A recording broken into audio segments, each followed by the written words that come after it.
what is the most central thing that we must be teaching our children? Well, in Deuteronomy chapter 6, verses 4 through 9, it says, "Hear, O Israel, the Lord our God, the Lord is one. You shall love the Lord your God with all of your heart, with all of your soul, and with all of your strength. And these words which I command you today shall be in your heart." Now, it's interesting that they are to love with all of their heart and all of their mind and all of their soul, but the words are to be in their heart.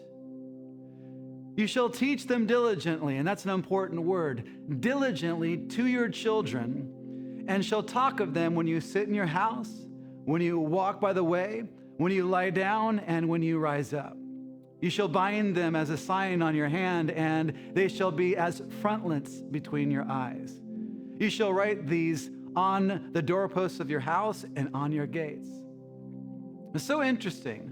What's the main thing that we should be teaching our children? It's very interesting here. This is from the very heart of God. Here is the most important thing, the central thing of everything. It's the Shema, which is the Hebrew word for hear or to hear. Hear, O Israel, God says. God says the most important thing is the Shema, or hear, O Israel. The Lord your God is one Lord. This is the great foundational statement of monotheism. You got one God. You have one God, not like all of these other nations with their multiplicity of gods. There is no pantheon. There is one God, and this is what God wants. He says, I want you to love me with all of your heart, with all of your soul, and with all of your mind.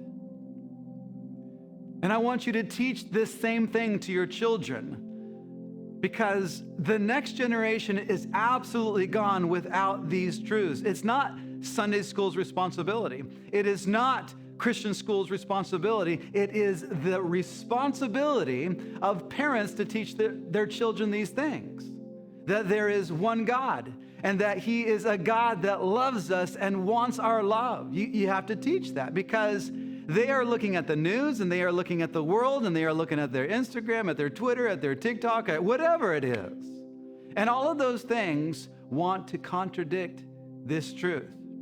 Talk about it when you sit in your house. I mean, think about all of the things that we do when we sit in our houses. When you walk in the way, when you rise up in the morning, talk to your kids. When you put them down at night, pray with them. Tell them about God's love for them and how God, He longs for their heart.